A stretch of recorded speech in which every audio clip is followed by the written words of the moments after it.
My dear students, good morning to all of you. In the last lecture, we have studied the problem set 3 from the algebra, that means mathematics part first.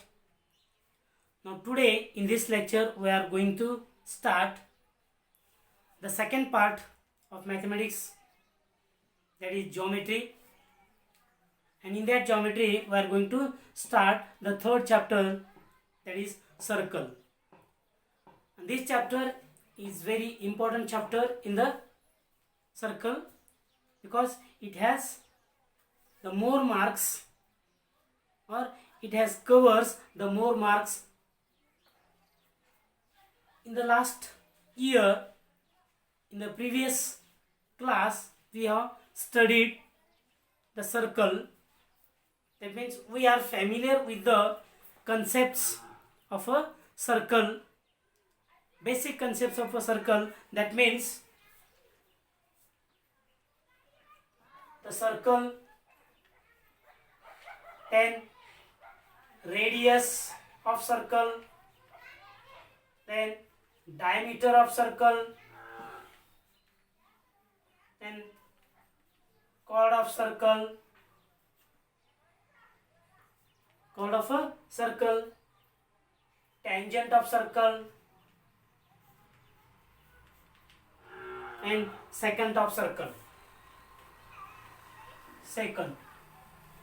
Okay, these all are the basic concepts of circle. And also we have studied the relation between the radius and the diameter of the circle. Okay, so let us recall in shortly what is meant by circle. First of all, we have to see the definition of the circle. What is meant by circle?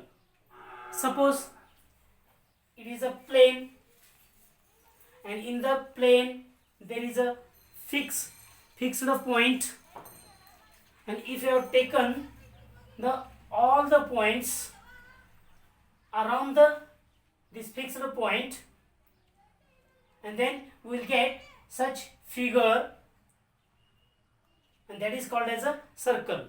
That means circle is a set of all the points around a fixed point in the plane.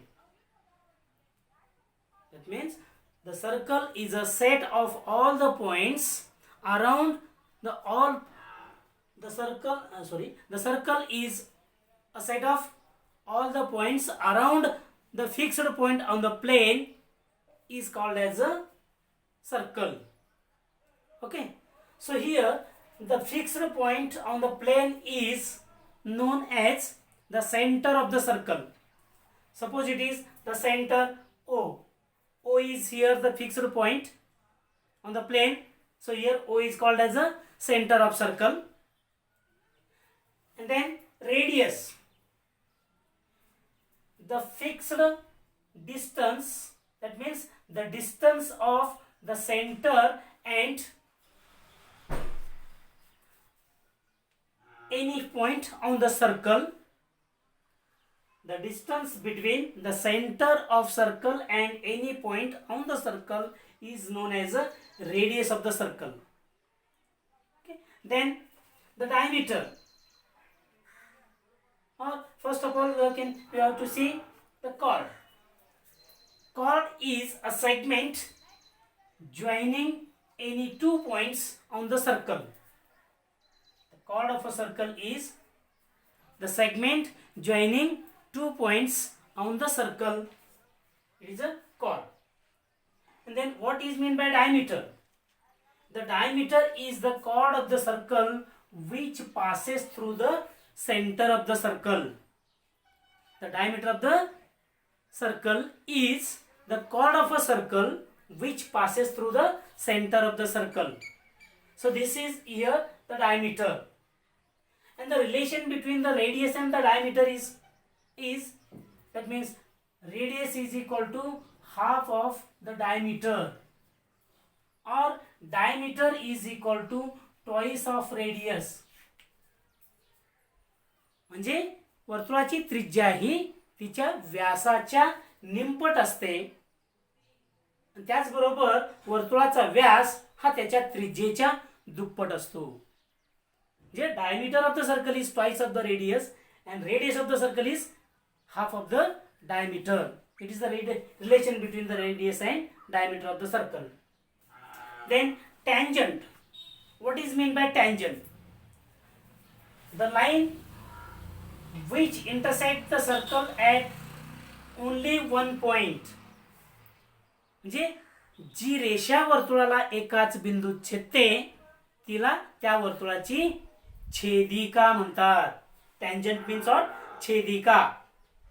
म्हणजे एकाच बिंदूमध्ये छेदणारी, sorry छेदिका नाही, एकाच बिंदूमध्ये छेदणारी जी रेषा असते तिला स्पर्शिका असं म्हणतात. टँजंट म्हणजे काय? स्पर्शिका, नॉट छेदिका. छेदिका नाही, स्पर्शिका म्हणतात. एकाच बिंदूमध्ये छेदणारी रेषा. Okay. And then secant is the line which intersect the circle at two distinct points. म्हणजे दोन वेगवेगळ्या बिंदूंमध्ये छेदणाऱ्या रेषेला त्या वर्तुळाची काय म्हणतात? छेदिका असे म्हणतात. That is called as a secant of a circle. Okay, understand? These are the basic concepts about the circle.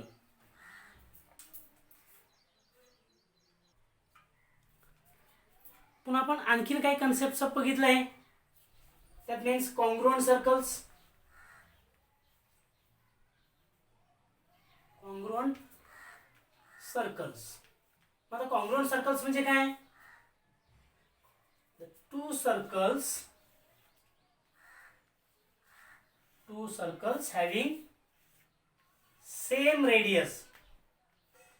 Two circles having same radius are called as a congruent circles. म्हणजे ज्या वर्तुळांच्या त्रिज्या समान असतात त्या वर्तुळांना एकरूप वर्तुळे असे म्हणतात. The circles having congruent radius or having equal radius are called as a congruent circles.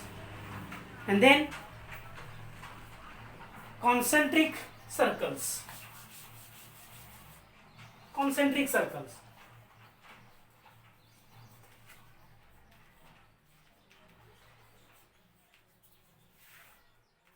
म्हणजे एक केंद्री वर्तुळे.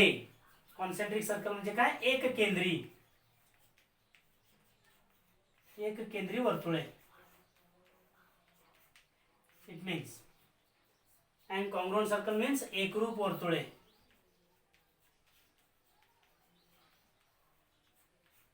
हे आपण बघितलंय. एक केंद्री वर्तुळे. मग समजा एकच सेंटर घेतला, एक सेंटर घेऊन असे अनेक वर्तुळ जर आपण काढली त्या वर्तुळांना काय म्हणायचं? आपल्याला एककेंद्री वर्तुळे म्हणायचं. The circles having a common centre. The circles having the common centre are called as a concentric circles. म्हणजे ज्या वर्तुळांचे केंद्रबिंदू सामायिक असतो अशा वर्तुळांना एककेंद्री वर्तुळे असे म्हणतात. So these are the concentric circles. Okay. Then intersecting circles. छेदणारी वर्तुळे. इंटरसेक्टिंग सर्कल्स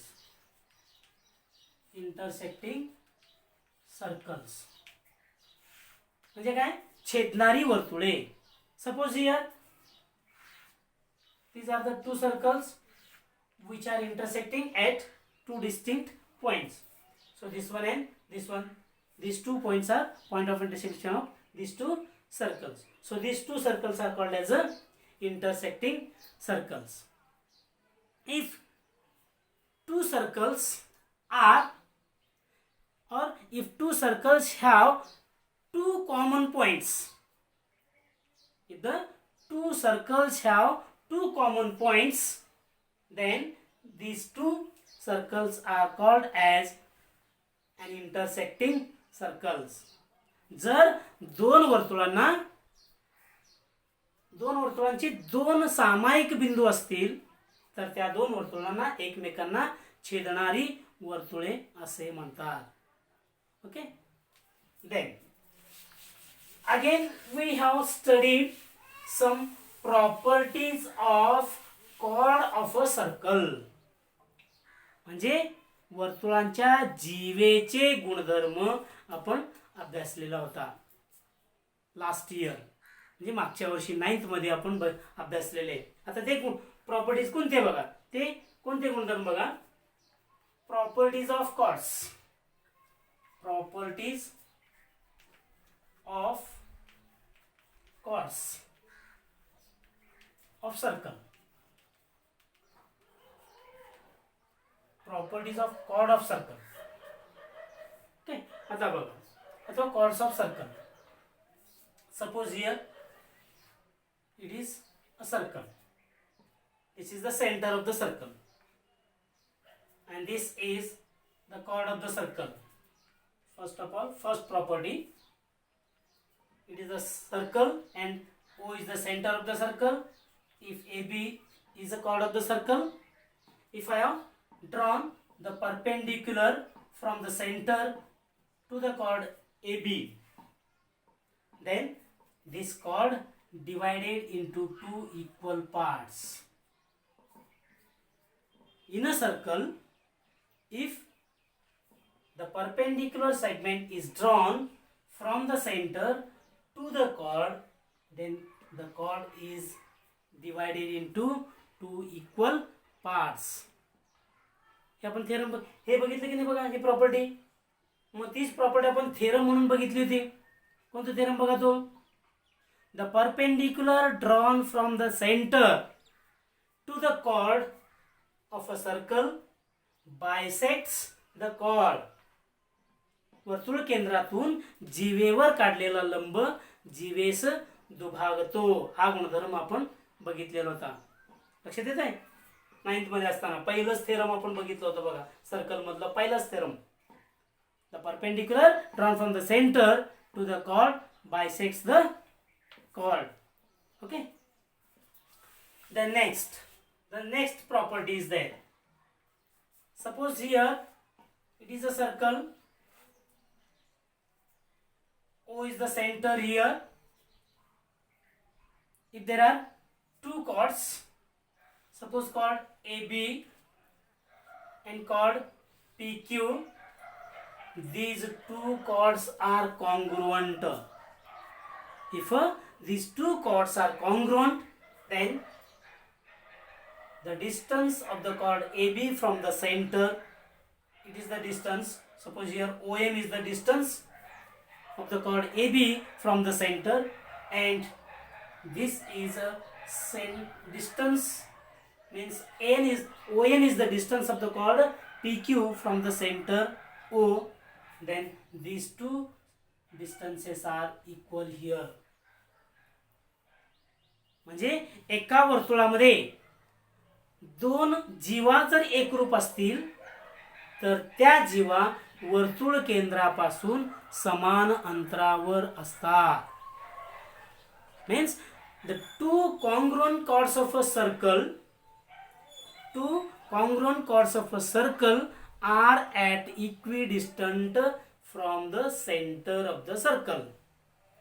म्हणजे दोन कॉर्ड जर एकरूप असतील तर ते दोन्ही कॉर्ड्स त्या वर्तुळाच्या सेंटर पासून कसं असतात, समदूर असतात. इक्विडिस्टंट मीन्स समदूर असतात, समान अंतरावर असतात. That means the distance of the chord from the centre are equal. So here OM is the center of the chord AB from the center O, and ON is the distance of the chord PQ from the center O. So here these two distances are equal, means OM is equal to ON. He property आपण बघितलेली. Okay. परत तिसरी एक property आपण अभ्यासली होती बघा, याचाच कॉन्व्हर्स आहे. याचं converse, if two chords of a circle, if two chords of a circle are at equidistance from the center of the circle, then the two chords are congruent.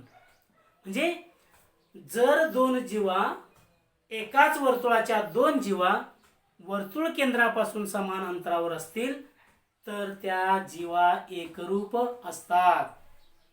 The two chords at equidistance from the center are congruent to each other. He property आपण बघितलेली बघा. म्हणजे कसं, असा हा circle आहे, या सर्कलचे हा सेंटर आहे, हा सेंटर म्हणजे इथं हा सेंटर इथं आहे, समजा ओ हा सेंटर आहे. कॉर्ड ए बी आणि कॉर्ड पी क्यू असे दोन कॉर्ड्स आहेत. हे दोन्ही कॉर्ड याचे सेंटर पासून डिस्टन्स आहे ओ एम ए बीचं आणि पी क्यूचं डिस्टन्स आहे ओ एन. मग हे दोन्ही डिस्टन्सेस जर कॉन्ग्रुएंट असतील, if O M here if O M is congruent to O N then A B is congruent to P Q. म्हणजे ए बी आणि पी क्यू हे दोन्ही कॉन्ग्रुएंट असतात. असे प्रॉपर्टीज आपण मागच्या वर्षी म्हणजे 9वी मध्ये असताना अभ्यासलेले आहे आणि याच प्रॉपर्टीचा वापर आपल्याला या वर्षी देखील करायचा आहे. म्हणून थोडंसं आपण रिवाइज केला. लक्षात आलं? Okay.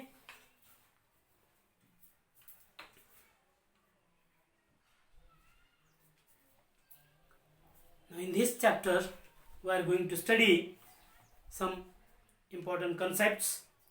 First concept is there circles passing through one point, through 2 points, through 3 points. That means the number of circles passing through the 1 point, passing through the 2 points and passing through 3 points.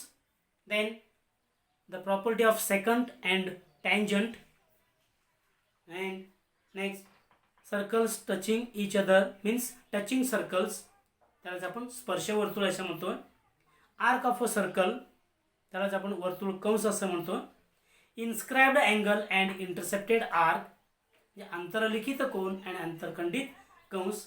Cyclic quadrilateral म्हणजेच चक्रीय चौकोन. Second tangent angle theorem आणि theorem of intersecting chords असे काही points आपल्याला अभ्यासायचे आहेत. त्यातलं first point आपण बघूयात. The circles passing through 1 point, through 2 points and through 3 points. Okay, so first of all we have to find how many circles are passing through a point.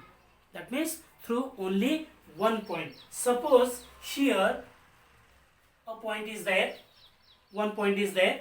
Here we have to draw the circle passing through this point, and here also this circle is also passing through this point, and again draw the next circle passing through this point. Again we can draw the circle passing through this point. Again we can draw the circle passing through this point. So in this way how many circles are to be drawn passing through the points? Here there are infinite number of circles are passing through a single point. Infinite number of circles are passing through 1 point. Okay, म्हणजे एका बिंदूतून जाणारे किती circles असतात? अनंत वर्तुळे असतात. म्हणजे एकाच बिंदूतून किंवा एका बिंदूतून अनंत वर्तुळे काढता येतात. ओके, नाउ नेक्स्ट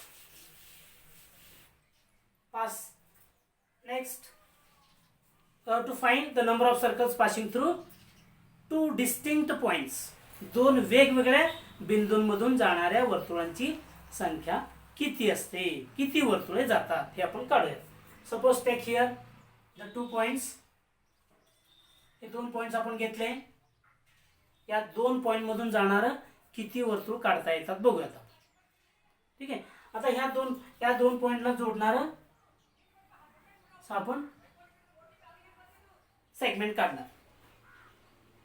ओके, मग या सेगमेंटचा आपण परपेंडिक्युलर बायसेक्टर काढणार. समजा it is a perpendicular bisector of segment. Suppose the points A and B are there, 2 points. That means segment AB is there. You have drawn the perpendicular bisector of segment AB. मग आपण मागच्या वर्षी आणखीन एक theorem अभ्यासला होता बघा. Perpendicular bisector theorem. या परपेंडिक्युलर बायसेक्टर थेरमचे दोन स्टेटमेंट आपण अभ्यासले होते. कुठले स्टेटमेंट बघा. फर्स्ट स्टेटमेंट आहे, कुठलं स्टेटमेंट आहे first, every point on the bisector of a segment is at equidistant from the center of equidistance from the endpoints of the segment. Every point on the bisector of a segment, perpendicular bisector of a segment, is at equidistance from the two end points of a segment. म्हणजे रेषाखंडाच्या लंबदुभाजकावरील प्रत्येक बिंदू हा त्या रेषाखंडाच्या अंत्यबिंदूंपासून समदूर असतो, अशी ती property आहे. एक स्टेटमेंट असं आपण बघितलं होतं. आणि दुसरा स्टेटमेंट आहे every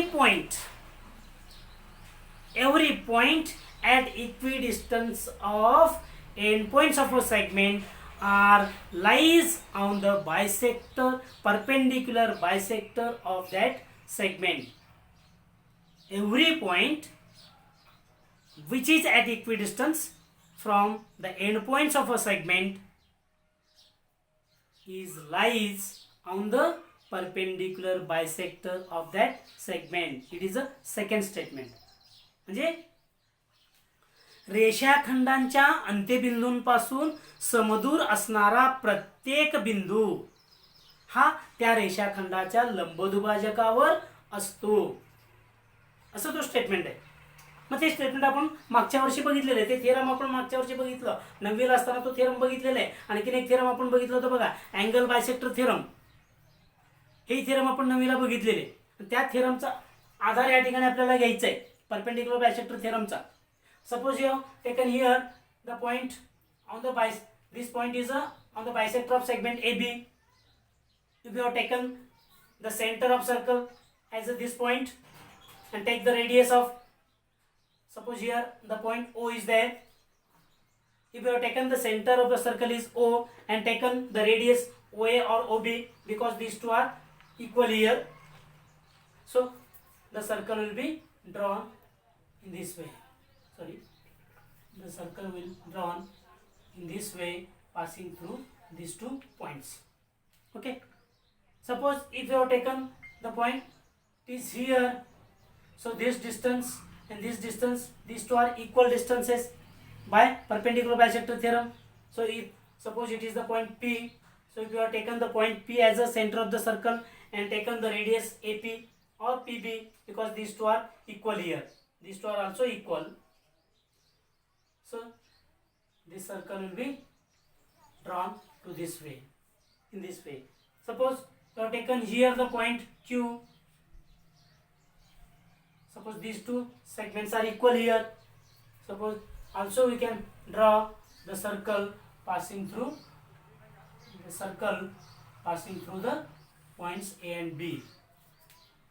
So in this way we can take infinite numbers of points on the perpendicular bisector of segment AB which are at equidistant from the endpoints A and B. So we can draw infinite number of circles passing through two distinct points. अशा पद्धतीने दोन वेगवेगळ्या बिंदूंमधून जाणारे असंख्य वर्तुळ आपल्याला काढता येतात. Okay. Then the next one, the number of circles passing through 3 points which are non-collinear. 3 non-collinear points. आता 3 collinear points असतील, एकरेषीय पॉइंट जर असतील तर बघा हे 3 पॉइंट्स घेतले आपण, हे तिन्ही पॉइंट्स एकरेषीय आहेत. मग या तिन्ही पॉइंट मधून जाणारे सर्कल किती होतील बघा. जर तुम्ही या असं तिन्ही पॉइंट मधून असं सर्कल काढलात की या 2 पॉइंट मधून जात आहे, या तिसऱ्या पॉइंट मधून जात नाही. असं जर घेतलात तर या 2 पॉइंट मधून सर्कल जात आहे, हा पॉइंट बाजूलाच राहतो. असं जर काढलात तर या 2 पॉइंट मधून म्हणजे ह्या 2 पॉइंट मधून सर्कल काढता येईल, परंतु हा पॉइंट बाजूलाच राहील. ओके. मग याच्यामधून काढलात तर हा एकच सर्कल याच्यामधून एकच पॉईंट मधून जाईल, हे 2 पॉईंट शिल्लक राहतील. म्हणजेच 3 कोलिनियर पॉईंट्स असतील तर ते तिन्ही कोलिनियर पॉईंट्स मधून एकही सर्कल आपल्याला काढता येणार नाही. मग आता इथं आपल्याला 3 पॉईंट्स कुठे घ्यायचे, कुठले घ्यायचे, नॉन कोलिनियर घ्यायचे आहेत, म्हणजे नैक रेषीय घ्यायचे आहेत, एकाच रेषेवर नसणारे घ्यायचं आहे. कोणत्याही म्हणजे तिन्ही बिंदूमधून एक रेषा न काढता येणारा रेषा पॉइंट्स घ्यायचे आहेत. Suppose you have taken here 3 points such that the points A, B and C. These are the 3 points which are non-collinear. We have drawn, join the 3 points, we will get a triangle. That means triangle ABC. मग आपल्याला माहिती आहे, आताच बघितलं की त्या रेषाखंडाचा लंबदुभाजकावरील प्रत्येक बिंदू हा काय असतो, त्याच्या एंड पॉइंट पासून समदूर असतो.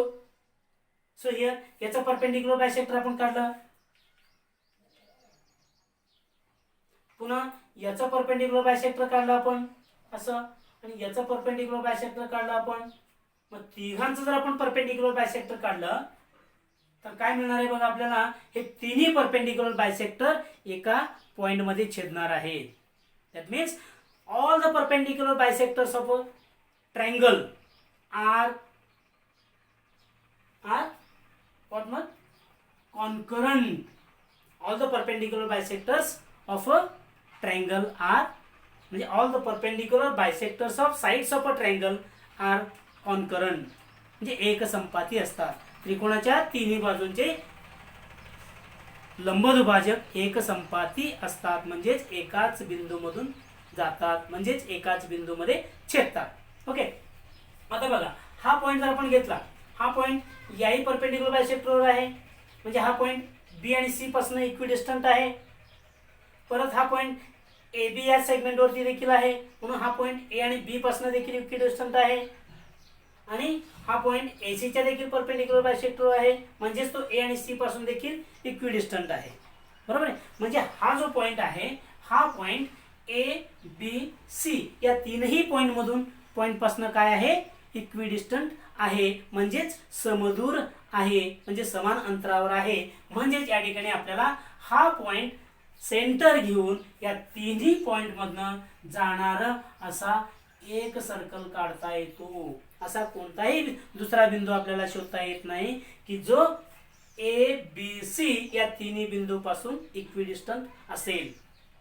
हा एकच पॉइंट असा आहे, point of intersection of all the perpendicular bisector of sides of a triangle. That is the only point which is at equidistant from the vertices of the triangle ABC. So we can draw only one circle passing through 3 non-collinear points. जे 3 नैकरेषीय बिंदू मधून जाणार फक्त एक आणि एकच वर्तुळ आपल्याला काढता येते. लक्षात आलं का? अंडरस्टँड? Okay, thank you.